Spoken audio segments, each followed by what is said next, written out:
At Circle K, you can get the freshest cup of coffee in the world. Every cup is ground fresh right when you want it. At Circle K, refills starting at just $1. Limited time only at participating locations. When I woke up this morning, I was feeling pretty dangerous. All right, yeah, our roster looks great on paper. Whoop-de-hell. All right. But at the end of the day, we better be a good team. And you start building that during this time of the year. Get your sorry ass up! Get your sorry ass up! Doing a lot of talking with somebody that ain't do shit today. Doing a lot of talking. Do you think you're better than Jarrell Revis is right now? I'm better than you. My 24 years of life, I'm better at life than you. Dave! It's time to go to work! I ain't 36. I ain't never seen you before. Hop. Better go tell the coach you need some help. We gonna expose you, boy. All right, we coming at your ass. Welcome to the Fantasy Football Roundtable. Let's go! Let's go! What's going on, ladies and gentlemen, and welcome to another episode of the Fantasy Football Roundtable Podcast, proud members of the Full-Time Fantasy Podcast Network. You can find them at FTFPodNet on Twitter. You can find me, your host, Matthew Burning, at SportsFanaticMB on Twitter. We are just one of a ton of great podcasts associated with this network, though, some of which are Jim Day of FF Champs, Corey Parsons and Dr. Roto from Sirius XM Radio, Mr. Bob Lung from the award-winning Fantasy Football Consistency Guide and the creator of the Midwest Fantasy Expo, Dwayne McFarland, Blake Sullivan, and a ton of great others, and you can find all of us on FullTimeFantasy.com, your one-stop shop for all of your fantasy news, advice, and strategies. We at the Roundtable are also excited to be partnering with ExpandTheBoxScore.com. You can find them at XTBoxScore on Twitter. They have some of the most advanced stats in football, baseball, basketball, and college football. College football stats are extremely hard to find. For just $15 a year, you can look at all of these. I'm telling you guys, it is well worth it. If you like to dive into the analytical side of sports I use it for prospects, college football prospects specifically, it is amazing. It goes down to the minutest of details in this stuff. And again, it's just $15 a year.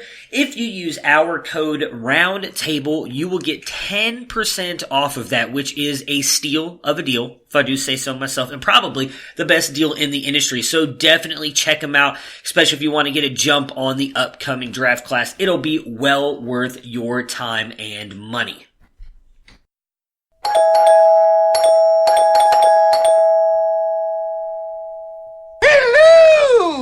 It's Monday, and we had a weekend of football, which is actually kind of weird to say here at the first week of February. We will be talking about some XFL games here in just a minute. We've got Mr. Dennis Bennett, who you can find on Twitter at culture_coach with us. Dennis, how you doing? Dennis is doing fantastic. You know, nothing like a February in Ohio when it's 45. Oh, yeah. I mean, that's probably a lot more beautiful than what our other host is dealing with, as we were just talking about there, Mr. Matthew Fox. You can follow him on Twitter at Nighthawk7734. Matt, how are you doing today? I'm doing all right, broadcasting live from the Hoth system here. Yeah, Hey, Matt Fox, did your doppelganger ever get booted off Twitter there? Did indeed. All right, sweet. I had to, it's funny, you have to go through that situation with Twitter. I actually had to send them my driver's license to verify my identification. God, that's just weird, man. There's so many bad ways that could go. For those of you who don't know, Matt, because he is definitely the most high-profilest of high profiles on Twitter, especially when it comes to everything movies and what else is it that you do a really good job on? Well, I know you just did the XFL stuff. I was trying to think of what else you like. The fantasy movie leagues, you obviously do a really good job on movies and everything, but you got impersonated, and they were trying to, I guess, scam Dennis out of some money is what it looked like. No, they didn't approach me. I just, I heard they did somebody else, though. Oh, gotcha. They were just scamming other people. But yeah, so you had to go through all that. It was just, I mean, I couldn't even imagine. That would just be weird. It's somewhat funny, and I would, I guess, maybe somewhat flattering. I don't really know how that works out when someone tries to, I guess, steal your handle or anything like that. I don't know how they go about choosing who and why they choose who they choose. Yeah, I mean, they cloned a lot of my bio, but there was a couple of giveaways. I never used my actual name in my social media handle because I share a name, obviously, with a pretty famous actor who was on Lost. So I've always I forgot about used that. I've kind of always used my my nickname. And then the other thing is, obviously, in my bio, it says I work at First Pres. And those of you that know me, I work for First Presbyterian Church. Right. But whoever was trying to scam obviously didn't really realize that and changed it to press, thinking I was working for a journalism outlet. So I thought that was funny. Yeah, I completely forgot that you, Mr. Matthew Fox, I guess, do technically share the first, same, and last name. So that is very interesting. I didn't even put that together until you said that. All right, so as I mentioned in the beginning, we're going to do a little bit of everything today. We're going to talk about some of the free agents at quarterback and running back, but I wanted to jump in and talk about the XFL games. We had 4 games over this weekend.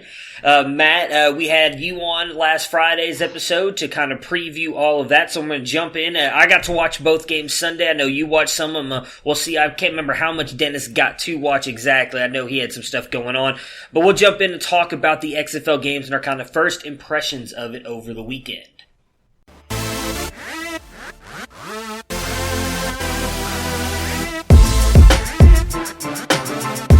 First and 10 at the Lions 29, and Prescott goes screen right. Elliott down the right side to the 25, to the 20, to the 10. Elliott to the pylon. Zeke Elliott, touchdown. 38 on the screen.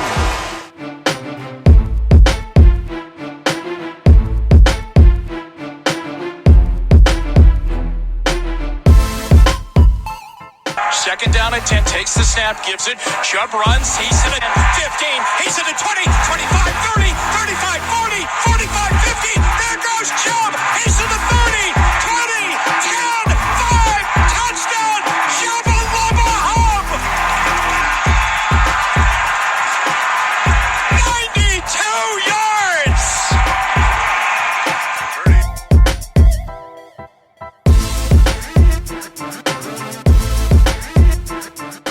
Marshawn Lattimore, 12 yards from Adam. Case on a deep drop, steps up in the pocket. He'll fire to the right side, caught by Diggs. Stay on my God! Oh my God! 30, no 10, touchdown! Are you kidding me? It's a Minneapolis miracle!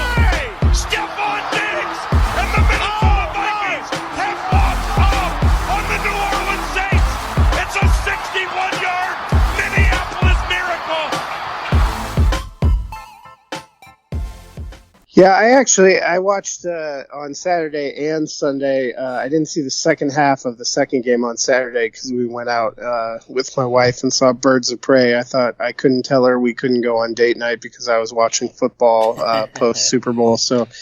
But really was impressed with the DC defenders in the first game. I know it's going to be music to your ears, but Cardale Jones was probably my favorite player of the weekend watching him play. I thought he was really good. I actually thought Seattle had some moments in that first game. Second game, Houston, their quarterback, I think it's PJ Williams, he was pretty electric. They had a lot of long bombs, which were kind of fun. LA struggled a little bit in the second half, but they were kind of competitive. Sunday was a little bit more of a comeback to earth. New York looked really good, but that first game, they just crushed Tampa Bay. Aaron Murray did not look very good, and Mark Trestman, I had thought that offense would be kind of fun to watch, but it was not. And then in the last game, I really think it's hard to get a read on Dallas, which I think might be one of the better teams because Landry Jones was injured and didn't play in that game, so they had Philip Nelson, and he was like 31 of 39, but for 180 yards. I mean, all it was dump-offs to like Dunbar and Cameron Artis-Payne. So that game was a little bit of a chore to watch, the last one. Saturday was good. I thought some of the changes were interesting. I'm curious to see how it goes when it develops. The second week we get DC and the New York Guardians playing each other, and both of those teams I thought looked pretty impressive in week one, so that could be kind of a fun game to watch. Yeah, I watched the game I got to see the most of was the DC Defenders game, and obviously with Cardale playing, I had a rooting interest. I thought they looked pretty good. It's a situation where most of the guys in this league are not going to get a real opportunity at the NFL level. Mm-hmm. I do think it's a step above the AAF in that you do have guys like Cardale Jones, and you've got some guys who I don't want to call them cast-offs because that sounds harsh, but some guys like Simi Cobbs and Eli Rogers, Kenneth Farrow that put some time in at the NFL level, but just haven't stuck around. Christian Michaels in the league, which I feel like we're just an injury away from Trent Richardson signing. But it was good to see, the Washington defenders played well, and I feel like they look good. Who was it? Pepper Johnson got canned after week 1 for LA Wildcats. Yeah. And that's weird because that game was super competitive in the first half. LA actually led 17-12 or something like that until Houston was able to put up a touchdown. And it was 18-17 at the half. It just ends up being 37-17. They just kind of fell apart in the second half. Their defense just wasn't ready for all these long bombs. But Houston has Sammy Coates. And they had cultivated a lot of huge kind of receivers, and their offense philosophy seemed like they just were going to bomb the ball. And that, the XFL wants scoring. They want activity. They want personality. It was great, even in a kind of boring St. Louis, Dallas, where the offense has struggled. Marquette King out there punting for St. Louis was super fun to watch, and he nailed some huge kicks. I like the sideline interviews where they grab people, whether you do well or whether you do poorly, and they grab you like right away, and you have to answer questions. Like the first game, this guy misses a 35-yard field goal, and I'm thinking, God, he sucks. And as soon as he hits the sideline, the reporter is there, make them take his helmet off and talk about why he missed the kick. I actually kind of enjoyed that. They had a lot of fun. Like Troy Aikman was at the Dallas game on the sideline, and they had Pat McAfee as their sideline reporter, and he was giving some great commentary, and he'd go grab Troy, and Troy would run up and make comments. I mean, it was fun.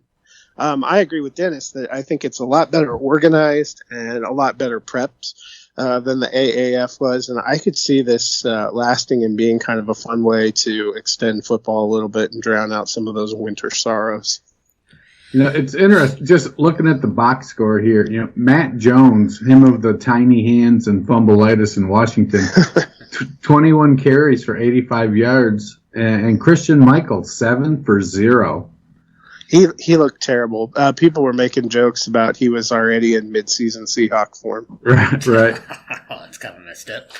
Yeah, so I didn't get a chance to watch either one of the Saturday games either.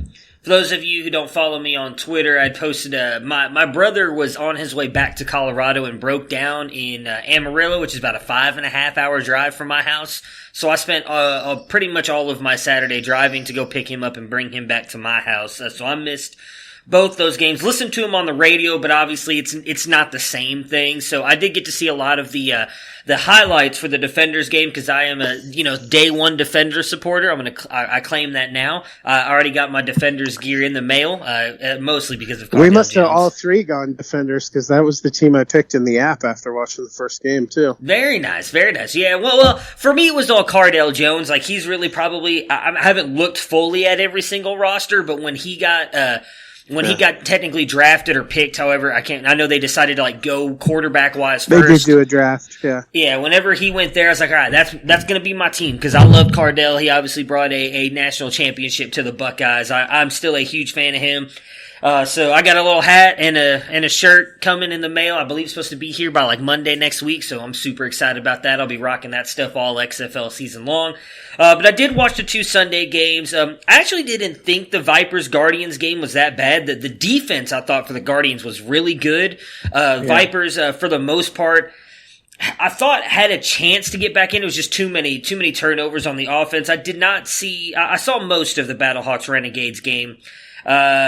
It'll be interesting because I actually believe when the season kicked off, the Renegades and the Vipers were like the odds-on favorites to win the XFL Cup or the championship, whatever it's called. I think it's DC and the Dallas and DC. They said have the two best odds. Okay, I thought they said the Vipers, but it'll be interesting because I do think part of the Renegades' issues was the fact that they didn't have Landry Jones out there. They had a backup quarterback. They kind of had to make a move at quarterback, which, interesting little tease here. Might not be the only Dallas team making a move at quarterback. We'll get to that in a minute, though. So you mentioned some of the stuff you liked about what they were doing, like sideline stuff and everything. What'd you guys think about the kickoffs and specifically as well, the extra point stuff after touchdowns? Because I thought it was very interesting. We didn't really see anybody going for the 2 and 3 points. Everybody was kind of going, although in the Vipers-Guardians game, and there was I didn't get a chance to watch most of the Saturday game, so I don't know if they did that in there. But in the Vipers-Guardians game, the Guardians were going for the extra point, but running a play, not doing the kick. So what did you guys kind of think about that? There is no kick for an extra point. You have to run a play. And I did see a ton of teams go for either 1 or 2. You have to run a play no matter what, either from the 2, the 5, or the 10. I did not see anyone in the games I was watching go for 3, but I think just one play from the 10-yard line you would probably only do if you thought you were going to be able to make a comeback, and there were not a lot of those close game situations. Yeah, I didn't see the any of the 3-yard plays or 3-point plays. It is interesting to think that, even in a game like the Vipers down 17-3, it's a situation where they can come. You can come back with this extra point / points situation a little bit quicker. It doesn't really take that. Now, the interesting part is the what's that? The onside kick where you have to tell them it's an onside kick. Yeah. That Vipers game you bring up though is actually a good example of. I think it's even going to take coaches who are used to playing football a long time a little bit of time to adjust to the strategy, because there's a case where you had a goal to go situation down 17-0, and Mark Trestman, instead of going for a touchdown, because at that point in the XFL, 17 points is a 2-possession game. I don't think he was quite thinking, about the 3-point play or the fact he could get 9 points, and he opted for field goal. And I know they roasted him from the broadcast booth, but I saw a great tweet from Mike Clay who said, down 17-0, fourth and goal at the 3, 52 seconds in the third quarter, and the Vipers go for a field goal, so XFL can't fix everything. Yeah, I mean, I do think that's going to be the interesting part.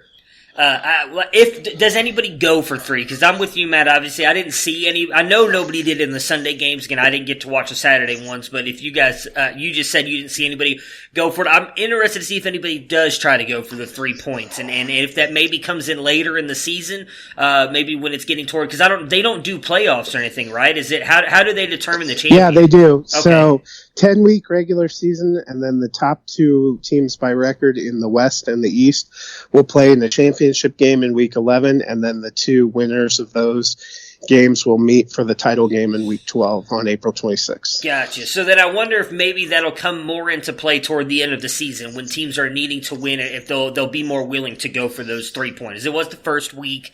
You can't expect them to try everything out, I guess is the way to put it. What about the kickoffs, though? Because there's a lot of interesting talk today on sports radio about the NFL possibly moving toward it. I actually kind of liked it. I was hesitant on it when you explained it to me on Friday, Matt, but once I actually watched it, and you had talked about a link that you could find on Twitter where they posted videos of how the stuff worked and everything. I didn't get a chance to watch them, but obviously saw it when the games kicked off. I think it's actually kind of interesting. I do think that is a way that they could implement that in the NFL and still kind of allow one of the most exciting plays in NFL to be there, because right now you really don't get a lot of returns, and they've always talked about trying to find a way to limit the injuries, because that is where most injuries occur on an NFL field. I do feel like that's a safer way of doing it, because you don't have one side of the team running full speed down and colliding with guys who are trying to block. I thought it just looked kind of cool. Yeah, you know, they line up so close together there. Yeah. Yeah, I thought it was different too. I'd like to see it a little bit more. Some people were in love with it right away. I thought it was okay. It's an experiment. You did mention if people want to check out kind of the rules and the explanation from Dean Blandino, who was the head of officiating for the NFL and is doing the officiating for the XFL, it's at xfl.com/rules. And they have little videos, but they also have what the college and professional rule are and what their rationale is for trying something different, which I thought was, they have reasoned arguments for all these things. There's been a lot of talk. NFL is going to have to do something about the kickoff. I thought it was interesting. It's almost a touch of regression. Dennis touched on it, that you have to let the other team know if you're doing an onside kick, and then they do the traditional NFL onside kick as it is currently. And that's one of the plays we've seen doesn't seem to really be working and doesn't seem to be that great. And that's one place where I thought the AAF had come up with something kind of unique, doing, a play, basically like a long fourth down conversion play. I was kind of bummed XFL hadn't brought something like that to bear, since they've tried to do such kind of creative things. I don't think I didn't see any onside kicks this week, but that was and we didn't get to see the other place that they're really doing something different is the overtime rules, which is essentially a shootout style, where you get 5 cracks to run scoring plays, and there were no ties. So those couple of things I'm curious to see how they play out in the future. Yeah, it is interesting, that's for sure. I'm really hoping that some team goes into overtime, because I would love to just see that. So let's see. We also are talking about free agents today, and as I mentioned, Dallas Renegades finally actually to a team in Dallas that the Cowboys, not Cowboys, man, I messed that all up. A team in Dallas that Dallas fans can cheer for in February for once did play yesterday, and they had to make a move at quarterback now due to a knee injury for Tom Landry. So let's talk about free agents and the Cowboys. Will they be moving on? Landry Jones. Oh, what did I say? Tom Landry? He came Dallas back. Dallas Cowboy fans just died all over here. He came back. He's alive. Anyway, sorry about that. Misspeak on my part, doing a whole lot of that here in about that past 30 seconds. Dak Prescott, is he staying? Is he going? What do you guys think? We'll kick it off with you, Dennis. What are your thoughts on Dak and his impending free agency? I think Dak's staying in Dallas. There's no real impetus for him to move on. I get that it's a lot of money, but why would he move on from Dallas when he's going to make great money whether he stays or goes? He's got a great offensive line, a great running back, some great receivers, a competent defense, and now a better head coach for all intents and purposes, I suppose. So I think at the very least he gets franchised. But if any, there were the big three. It was Zeke, it was Amari, and it was Dak. And my feeling all along was that the one least likely to be back was Cooper. So they already signed Zeke, so now it's down to Dak and Amari, and I think that they likely work out a extension. I could see it being maybe not a 5 or a 6 year extension. I could see Dak saying, you know what, let's go 2 or 3 year and let's see how this goes. Pay me some pretty good money and I'll stick around for a couple more years and see how the thing goes with the new coach. Tie the length of his contract to when Elliott's money starts to be palatable to cut him, which is in 2 or 3 years, I think.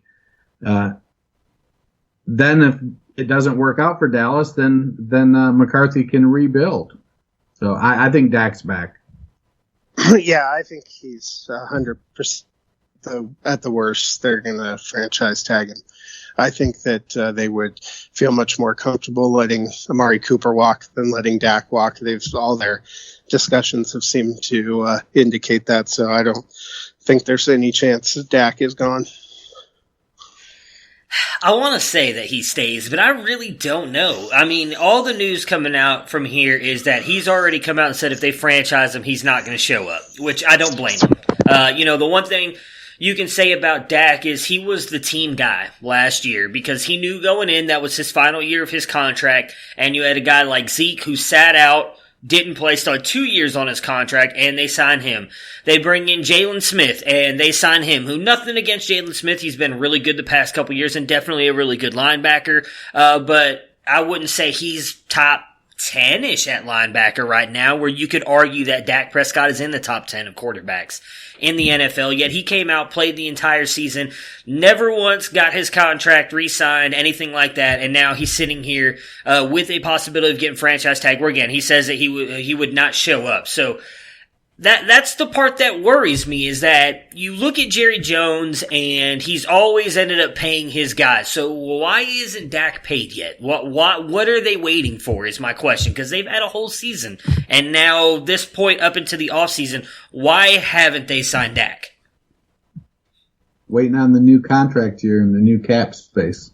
But that's not till after next season. Well, I think it's the about new league finding year, I guess.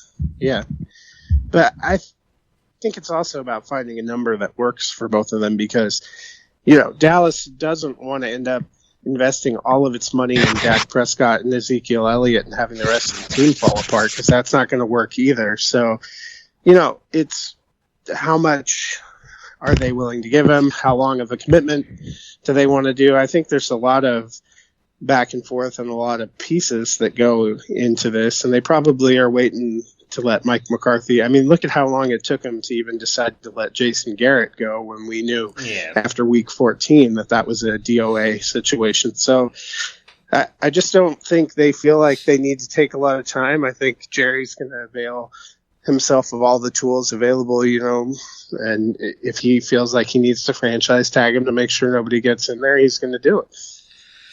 All right, so I want to throw a scenario at you guys really quick. Just throwing this out there, but Dak at the beginning of last season said that he wanted $40 million. I know me and Dennis talked about it at the time. Neither one of us felt that he was worth $40 million. I feel like that's a little bit of an overpay for the guy, but it is kind of where the market is at quarterback, so I kind of understand him asking for that. In my opinion, while he did go out there and have a very good year, he didn't win enough games to kind of prove that he is an elite quarterback. And as Jerry Jones said multiple times, since he does get a microphone, or it seems like runs to every microphone he sees, that winning is the most important stat. So while Dak put up a lot of really good personal stats, he was not able to win games for the Cowboys last year.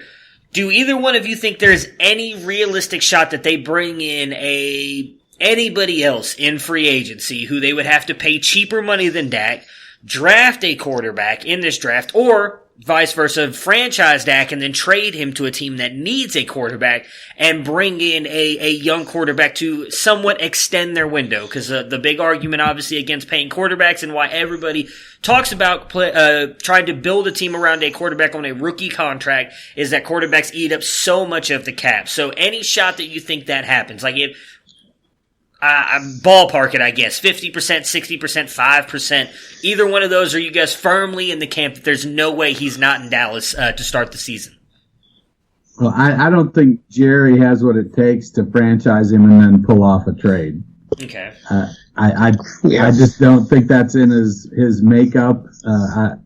I think if you say that to him, I think he looks at you like a dog who thinks you expect him to start speaking. He's not gonna. He's either gonna franchise him and keep him, or he's gonna sign him to a contract, or he's gonna let him walk. He isn't gonna franchise him and trade him. Yeah, I'm still going with 0% chance. I think Dallas is pretty locked in that he's who they're going to go with. All right, Tom Brady came out earlier today and said that he will test the free agent market. I'm sure there was a lot of talk about that to begin with, not necessarily confirmed that he was going to do it, but he did come out and say that today. Any shot that you guys think he leaves New England? I mean, I do think that there are going to be multiple suitors for him. We already know the Raiders came out and said they would pursue him. I brought up the trade thing earlier because there was a lot of talk down here in Dallas out of something Michael Irvin said that the Cowboys would seriously consider going after Tom Brady as well. I do think there's a lot of teams that might go after him. Indianapolis kind of comes to mind as well with as good as that offensive line and defense is. So your guys' thoughts on Tom Brady? Where would you guys ballpark it on what you think he does in the free agent market? I could see him testing free agency and entertaining offers. And, I think on NFL Network a couple of weeks ago, they talked about it's his first time being a free agent. You could see him wanting to be wooed, and see what that experience is like. But ultimately, I think if he looks around, there are no super ideal fits. I think he ends up back in New England. Yeah, I mean, Brady has played under the same offense for 20 years now, with the same coach. And while there probably is some truth to the old adage that familiarity breeds contempt, him and Belichick are tied at the hip. And at 42 years old, I don't think that's not when you decide to go out and say, I'm going to show you I can do it without you. I think you wait and you ride off into the sunset together. You wave goodbye and go sit on your California shore and watch the sunset.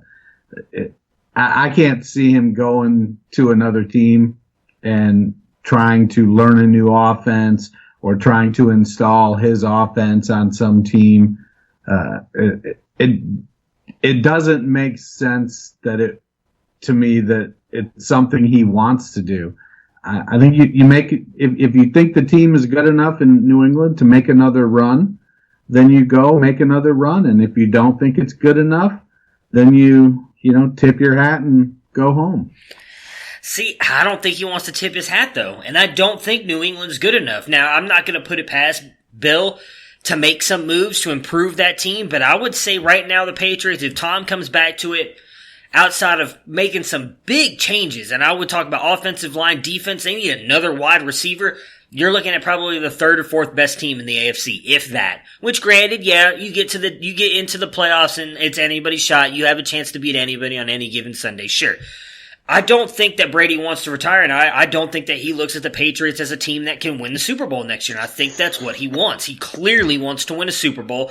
I don't think he's as tied to the Patriots as everybody else thinks he is. It gets to a certain point where you really want to cement your legacy, and what would cement his legacy even more than going to another team and winning a Super Bowl without Bill? Nothing. I think I would even have to get off my high horse and say that he is the best quarterback of all time if he were to go to another team and win a Super Bowl with a team without Bill Belichick. And there are teams that are set up to win now that I think could benefit from him, that they don't have to change the offensive schemes at all. You go into a place like the Los Angeles Chargers, who, yeah, they need to improve their offensive line a little bit as well, but they have a really good defense. Yeah, they're going to possibly lose. They're going to lose either Melvin Gordon or Eckler. I don't think they let both go. If you keep Eckler, you have a James White, Sony Michel combo right there that he can rely on. You've got two really good wide receivers, probably two of the best wide receivers he's had since Randy Moss. So and going to Indianapolis, same thing. Got a good running game, a great offensive line, probably top 5.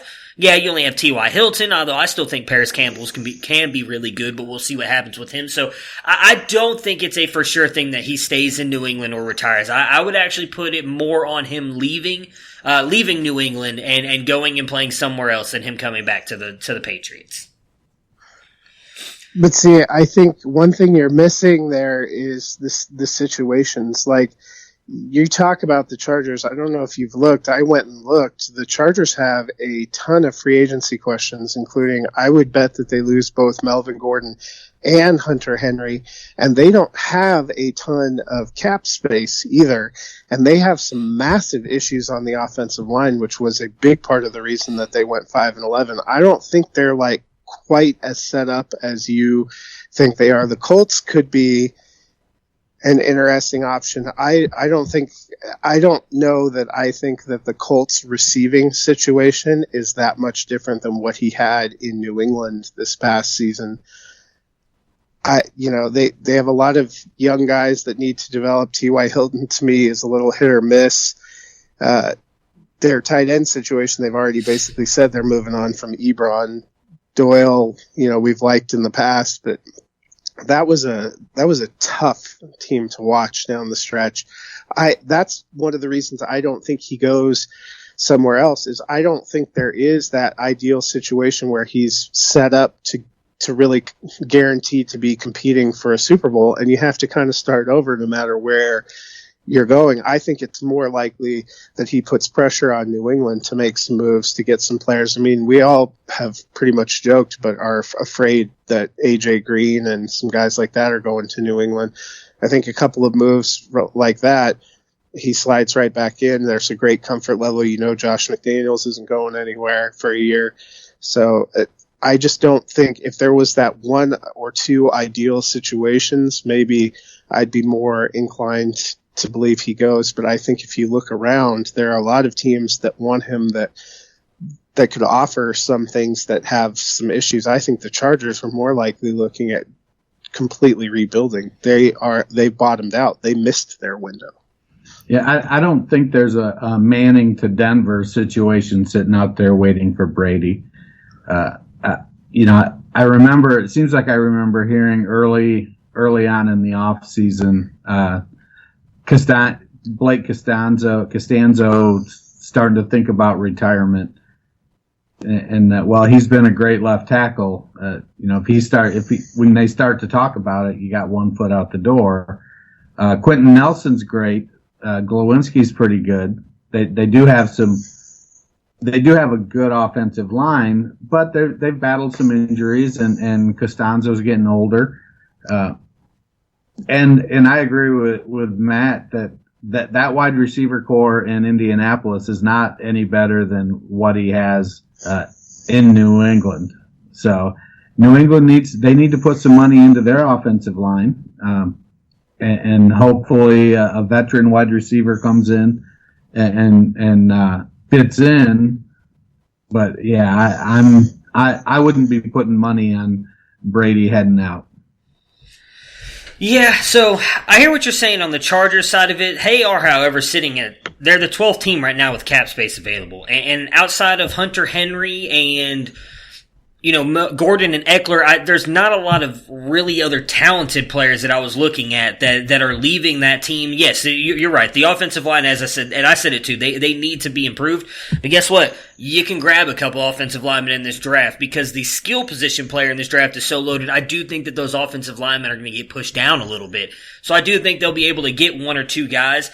With the cap space they have, they're going to be able to re-sign maybe both of them. I mean, Hunter Henry is not going to get a top contract. He's not proven anything. We all in the fantasy industry. I sort of disagree about that.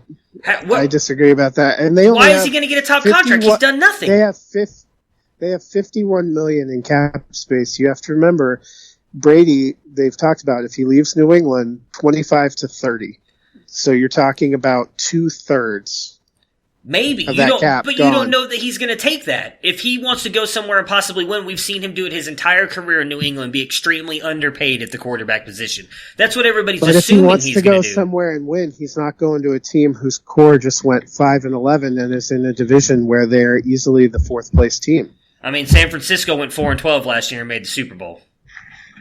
But San Francisco had several marquee injuries you could point to, and they had a lot of young players. They were trending up. They showed flashes of being a better team despite their record.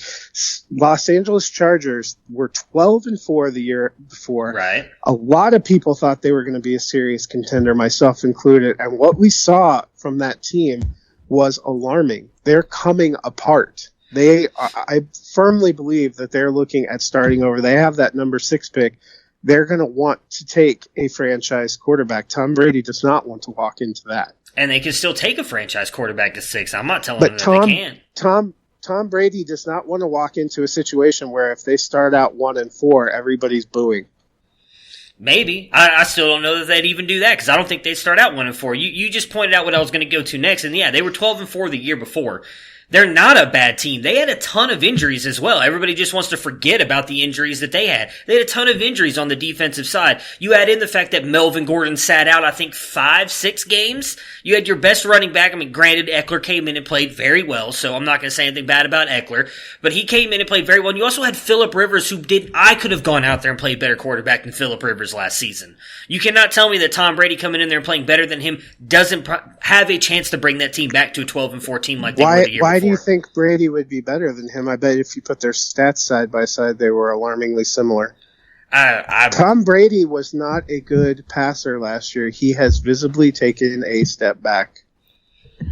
I don't disagree with that. I've said that he has taken a step back, but I also think that he probably, I don't know, I'm trying to pull up the stats to see how close they were, but he also had a really bad offensive line last year, and he has nobody to throw to. You can't throw it to Julian Edelman on every single play. The defense is going to figure that out eventually, and there were times that he was able to get shut down. He had no running game to speak of as well. One of the reasons that the New England had been good in the prior years was because they either had a really good passing game or really good running game. They had neither last year. They relied on that defense. But either did the Chargers. The Chargers couldn't block. The Chargers couldn't sustain a running game either. That was a big part of their problem. Yeah, I agree. And that's what I'm saying. They could change that, though, in the offseason. Because you're talking about, you both said that the Patriots could be good. The Patriots are losing a ton of their defensive starters as well in the free agency. And are you going to tell me that Bill Belichick's going to bring them all back? Because he doesn't do it. How often does he ever bring people back? Yeah, but does he need to? We've seen Bill Belichick have a career of being able to make up for lost pieces. We haven't seen the same thing from the Chargers' infrastructure or front office. Yeah, we've seen him be able to do that because he's had 12 at quarterback, though, as well. When you have a franchise quarterback... Let's talk their numbers. So go ahead. Brady went 373 of 613 for a 60.8%, 4,057 yards, 24 touchdowns with 8 interceptions. He had a 6.6 yards per attempt. I bet Rivers doubled him in interceptions. Oh, no, he more than doubled in interceptions. Well, there we go. But he also passed for 600 more yards. Because they were behind in every game. 7.8 yards per attempt, so 1.2 yards per attempt higher. 288.4 yards per game to 253.6.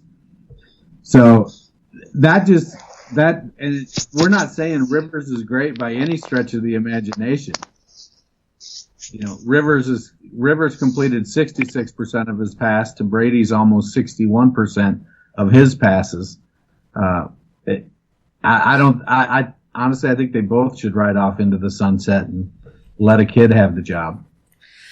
Well, you brought up Rivers, so we might as well just talk about him. We're going to agree to disagree on the Tom Brady thing, obviously, but on Rivers, he came out today earlier and said that he is pulling out of Los Angeles as well. It's the first time he's ever pulled out in his life. First time Rivers has ever pulled out. You saw that too? Yeah, that was a good one. Anyways, so any thoughts on him? I know there's a lot of people bringing up Tampa Bay. We've kind of discussed it before. I don't think that's a good fit for him. I would honestly lean more toward Indianapolis as well if he was really going to come back and Indy wanted to bring in a more veteran quarterback. I don't know if I was Indy, I'd do that, but I do think if he wants to play, I would imagine he's going to get a shot somewhere to be a starter. I don't know if he's going to be, but I do think he gets a shot. So you guys, Dennis, you were saying that you think he should retire just a minute ago. Is that kind of the route that you're going with him as well? Yeah, I think Rivers, his arm he looked shot, and going to a new, I just think, you're getting up there, you're 37, 38 years old, and I get that health and, supplements and training is so much better than it used to be. But sometimes, man, you just gotta hang it up. Sometimes it's just time to go. And that's always been the thing with professional athletes is they can never, very rarely do they make the Barry Sanders, Calvin Johnson decision and say, I'm going to go out on top. Not a lot of them do that. Most of them play way beyond their good years, and it leaves it hampers their legacy a little bit. I think it's time for Rivers to call it a career. So I think it's definitely possible he ends up retiring. Obviously, he's got 85 kids, so he's got a lot of interests outside of football. That's my over-under number in correlation to Dennis's earlier joke. But there were two places that I thought I could potentially see that might be interesting. One is if Carolina cuts bait with Cam Newton. If Phillip Rivers went to NC State, I could see it being interested in being a short-term kind of like bridge quarterback there, because obviously we saw if they do decide to move on from Newton, I don't think Kyle Allen or Will Grier were the answers there.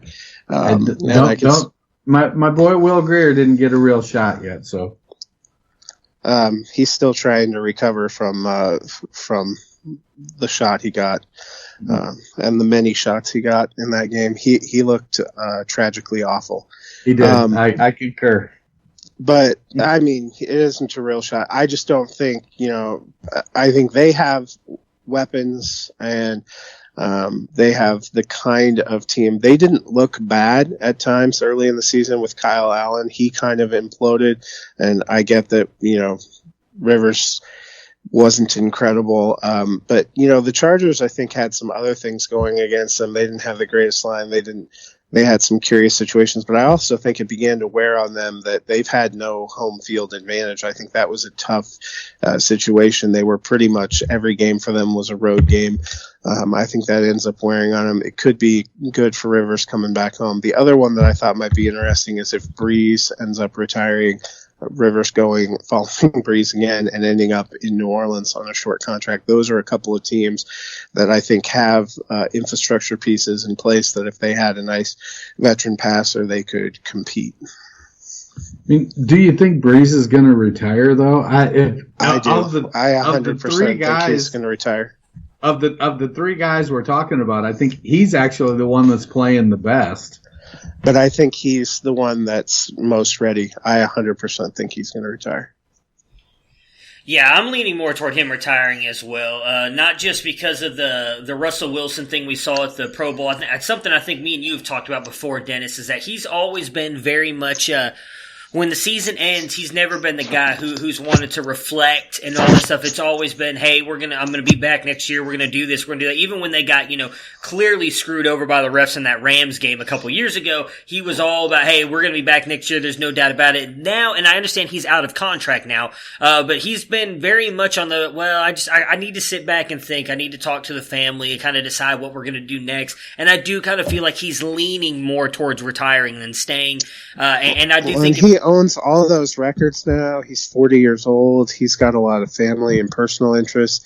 I don't think for him it's so much a case of the way he played on the field, because I would agree with you that he's looked better or more fit this last season than either Rivers or Brady. I think it's just for him that he's comfortable with what he's achieved. What about you, Dennis? Because you're the only one. You think he retires? Or you think he comes back to the Saints? I feel like his competitive drive is as strong as the other two, and given the way their last couple seasons have ended, I just don't think that he doesn't strike me as the kind of guy that can take that as that's how my career ends, is kind of getting these bum calls at the end of it. So I feel like he'll be back. Okay. Yeah, I mean, it's hard to say, because I do agree with that part of it. The competitive drive part's got to bring you back, but at the same time, when you've gotten, I mean, you could realistically say, if you go back even to the Minneapolis Miracle, which is not anything the refs did, but just like the way that they have lost the past 3 times, that has got to just kind of just beat down on you. Just got to beat you down. And I do feel like he's accomplished so much that Very rarely do players get to go and ride off into the sunset after winning a Super Bowl. Most, I would say 99% of players, they either retire or the game retires them without winning a championship. So maybe he has just kind of reached that point where he's like, you know what, as Matt said, he's happy with the accomplishments he's had. He's had a phenomenal NFL career, first ballot Hall of Famer, no doubt about it, that maybe he's finally just reached that point where he's like, you know what, it's time. So I'll be interested to see. I think he's the biggest question mark for me. I do think Rivers retires. I think Brady goes somewhere else. Brees is the one that I'm kind of like, I have no idea. Like, I'm completely 50-50 on it. I could see it going either way. And someone who is really tied into him on that, not just Phillip Rivers if he ends up going there, like you said, Matt, but Teddy. I mean, Teddy Bridgewater went down there in hopes of becoming the guy. After Drew Brees moved on, there was a lot of talk earlier, a couple weeks ago, that it might be Taysom Hill. If Brees retires or if Brees stays, do you think that matters for Teddy? Is he gone either way? Do you think he stays if Brees goes? What are your guys' thoughts on him? We'll start with you, Dennis. Well, I definitely think that Bridgewater knows that he's got a leg up on the job over Taysom Hill if Brees does leave. I feel like that was showed this year with Teddy's performance. Now, I don't know that Teddy is a lift the team up on my shoulders and will it to victory quarterback yet, but I also think that he has shown an incredible amount of heart in his fight to get back healthy. That injury has sapped some of his lower body movement, and so there are, he wasn't, known as a runner, but I do think that his mobility is hampered a bit from that injury that he had, and I do feel confident in saying that Taysom Hill is not the answer. I think Hill is he's Cordero Patterson. He's a gadget guy. It is what it is. He's a better thrower than most running backs or wide receivers, except maybe Jarvis Landry or Mohamed Sanu. I saw a stat, I think it was today on Twitter. Sanu's like 6 of 7 for 233 yards and 4 touchdowns, something crazy like that. And Hill is like 6 of 13 with no touchdowns or something. Anyways, it made me chuckle. But if Brees does go, I'd like to see Teddy get a shot with that team because I think the team is legitimately good. And I think Teddy has worked hard to be able to earn an opportunity like that.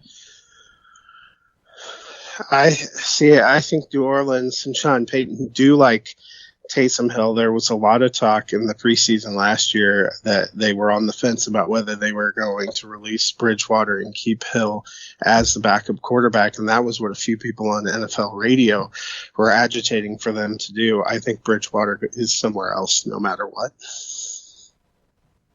All right, it doesn't surprise me if that ends up being that way. All right, so what would be your best fit then? Where's your best fit for Bridgewater? I mean, we've got a handful of opening spots. You think he goes in somewhere like, say, a Chicago to compete with Mitch Trubisky to become the starter? Or do you think he moves into one of these opening slots? Because again, going back to Los Angeles, talking about they likely will take a quarterback at the start of the draft. So if he goes to Los Angeles, does that change everything for them? Do they not go quarterback? What are your guys' thoughts on a landing spot for him? Tough. I mean, I could see Indianapolis to compete there. I could see him going to the Chargers and they take a quarterback anyway. I don't know, Bridgewater did well for himself, but are there teams out there that are looking at him as the answer? How about Teddy in New England? Yeah, I mean, that'd be interesting for sure. I mean, might fit the MO there with Bill because I don't think out of all the guys that are available, I don't think Teddy gets that top-end quarterback contract, so Bill's not going to have to pay him that much, brings in a more accomplished guy. I mean, he's only got, Stidham, I think, right now on the roster. Yep. Might allow them to take a guy down at 32 as well to develop behind Bridgewater, so might not be a bad fit for him. I think he could fit into that offensive scheme fairly well. Yeah, I mean, he's not he plays within the system. And so going up to New England, Bridgewater is going to be put in positions to succeed. Belichick's offense is always about putting the players in position to succeed against a particular defense. So he may have some days where he's got to throw the ball 40 times, but he may have other days where he's only throwing it 20 times. And Bridgewater is a competent passer. He's a very good passer. So to me, that seems, as I look through, Indianapolis, I think that Brissett showed that he's not the long-term answer. He's a quality backup, a reasonable starter for somewhere. I could see Brissett having a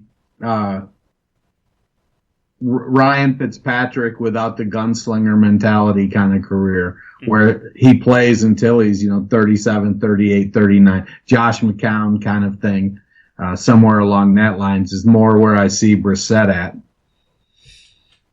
Yeah, I mean, I wouldn't be surprised if the Colts go somewhere besides him. What are your thoughts, Matt?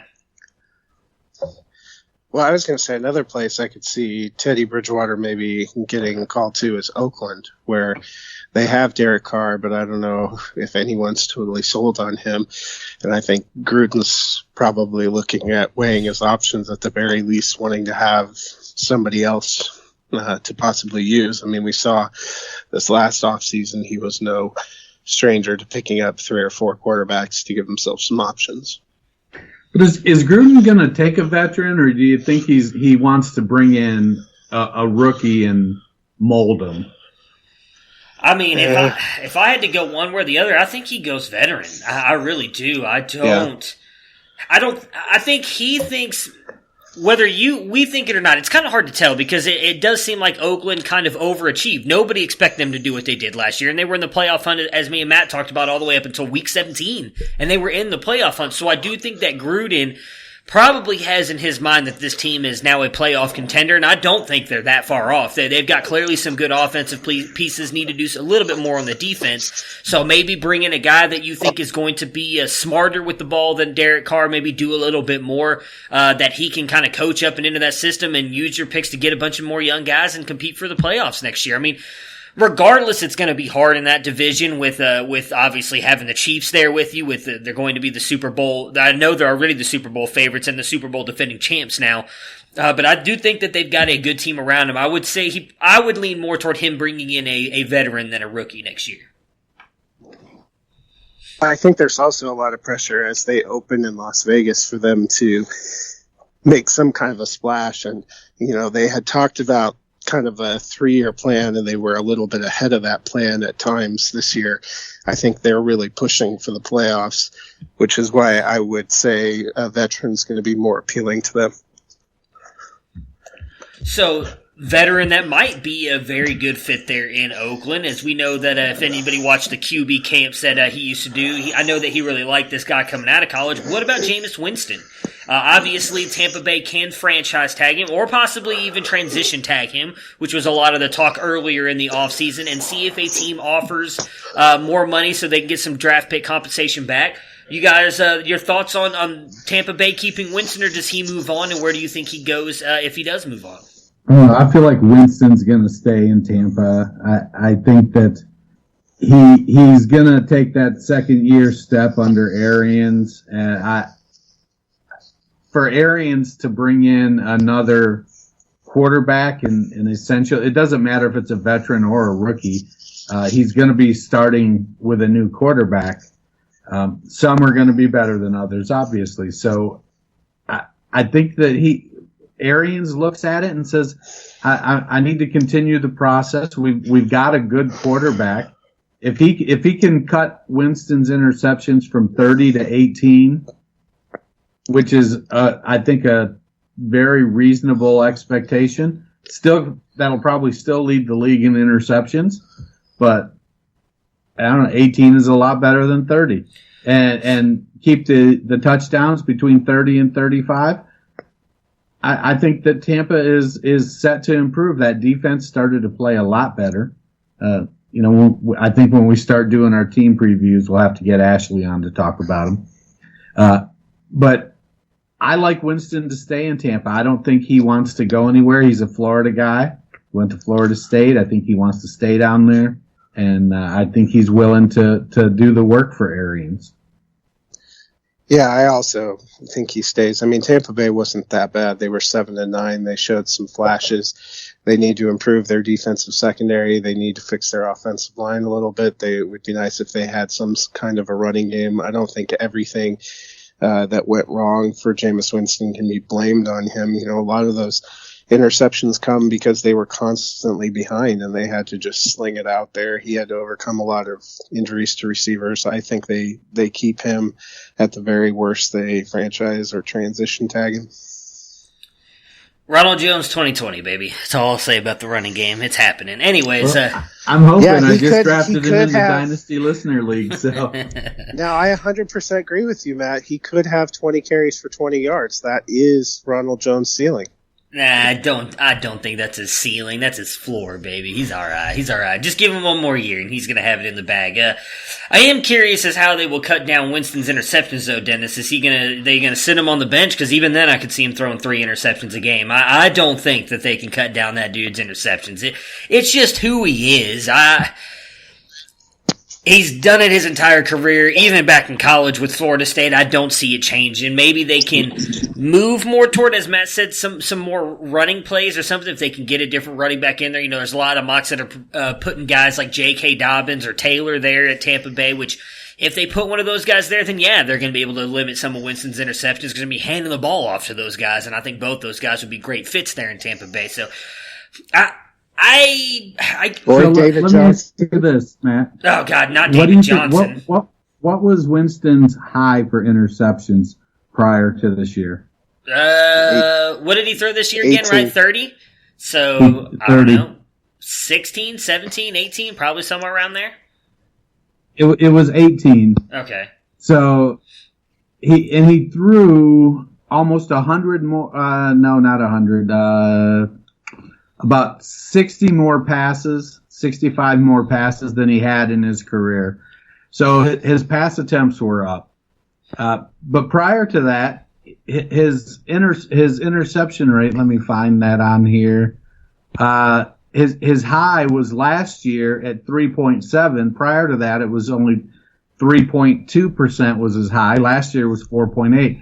So for the most part, he ends up with close to 30 touchdowns and around 15 interceptions. So he's right around the 2.75 to 1 touch, or no, not 2.75, about 1.75 to 1 touchdown to interception ratio. So and that's reasonable if he can get back to that. So if he goes 30 and 15 next year, TD to interception, that changes that team around. If Jones has a breakout, like you've been predicting for the last 2 years, then he's not throwing the ball 626 times. Maybe he's only throwing it 550 or 525. So it's well within reason to think improves, that. Yeah. So if their defense improves, they don't have lining to up do for so him. many shootouts. I just think he's going to throw it regardless. They could be winning 37-3, and they're still going to throw it. They're going to step up in the next 15 plays. They're going to be 14 passes in one run for 30 yards by Ronald Jones, and that's it. Like I just. Well, and that's on Arians. That's not on Winston. Oh, I agree. I'm not saying it's on Winston, but Arians has always been a guy who's going to air it out. I mean, outside of when he had David Johnson, who obviously did great things for him in Arizona, I see the correlation with him coming to Tampa Bay. I personally don't think it's going to happen. He just did. David Johnson, in my opinion, looked done. Hopefully, it was just the injuries, and he'll be able to bounce back. We're going to have to save the RB talk for another episode because hell froze over, and I defended Tom Brady for like 15 minutes. I think I was possessed by Giselle's ghost or something because I don't really like defending that guy. But hey, I don't know what's going on here because I keep defending Ronald Jones lately. It's a weird day. February has got us all messed up. Day. Yeah, February has got us all messed up here. We need to put off the running back talk because we'll all end up having to praise Derrick Henry, and no one's ready for that yet. Yeah, I know. No, I mean, I've already admitted I was. Well, we all have admitted how wrong we were on him, so I guess we can do it one more time before we got to worry about that. But yeah, I just don't see them not throwing the ball that much because of Arians, and I just think that's what's going to happen with Winston. It's nothing wrong with that. I love the gunslinger mentality. Baker's got it too, and it comes with those guys. Sometimes they're going to make that throw they shouldn't make, and it's going to get intercepted. So yes, you're right, though, Dennis. I will admit, if they're able to cut it down to 15, 18, chances are Tampa Bay is going to be a playoff team. They were right there in the hunt this year with him throwing 30.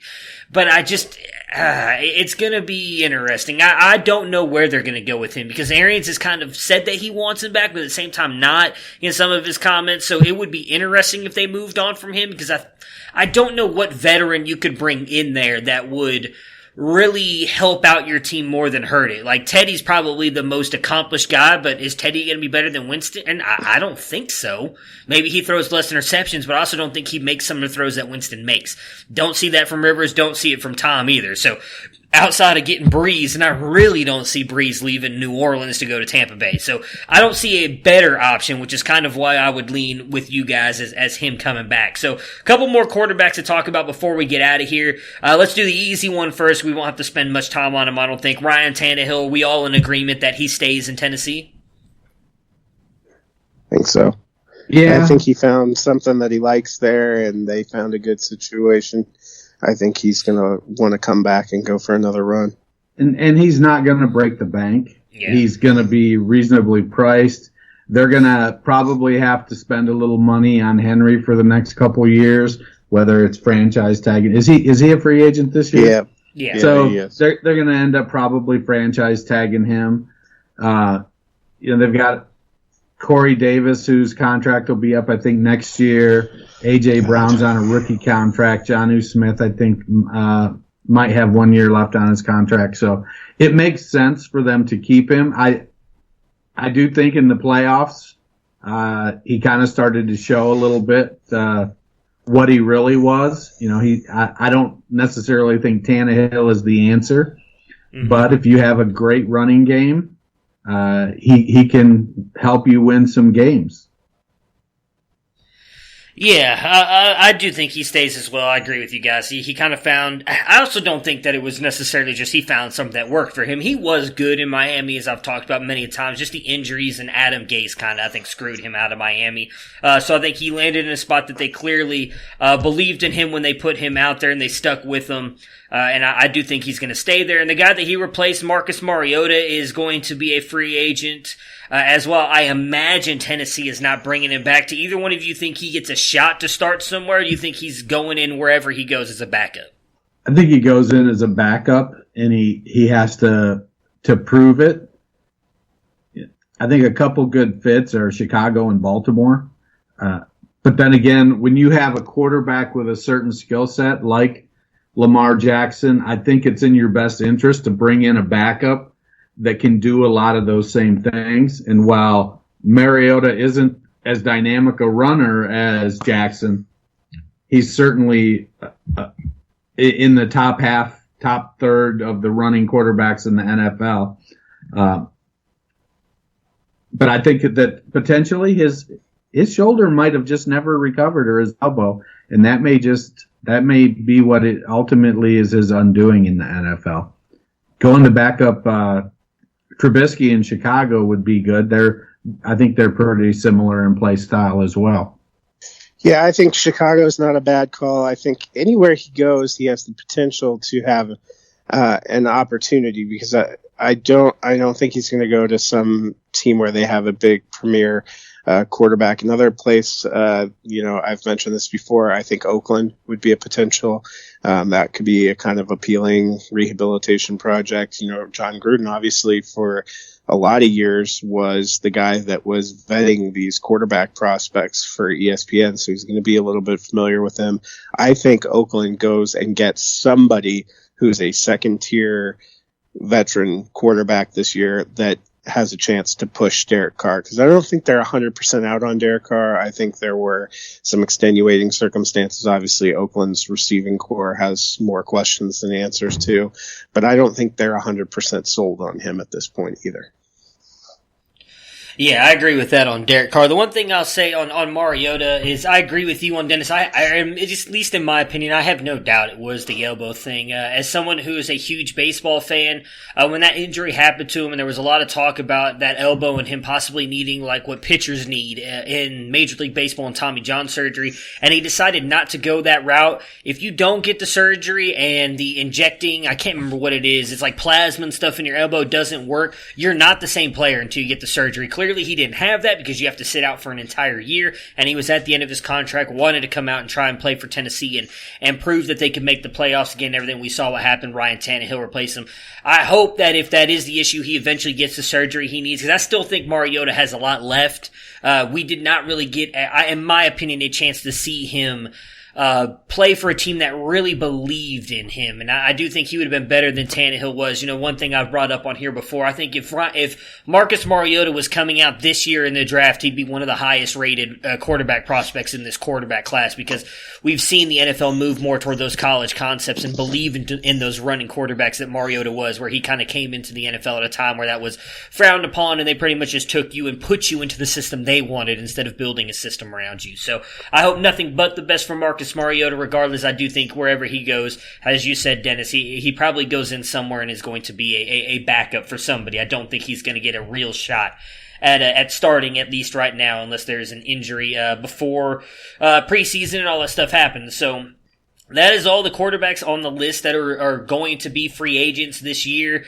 We were going to get into running backs, but as I mentioned, we decided to defend a bunch of players we usually don't, and that caused all kinds of length and time issues here. So Matt and Dennis, thank you guys so much for joining me today. Talk a little XFL and quarterback free agents. I look forward to talking to you guys again later this week. Right on. Yep, talk to you then. Prepare for glory! I don't know if you got your popcorn ready. If you got your popcorn ready. I came out the womb, I was ready. And he's in the end zone for an unbelievable touchdown. I would be honored if you played football for this team. Throw it up above his head. They can't jump with me. Golly. Oh, they tackle him at the 40-yard line. Who can make a play? I can. Who can make a play? I can.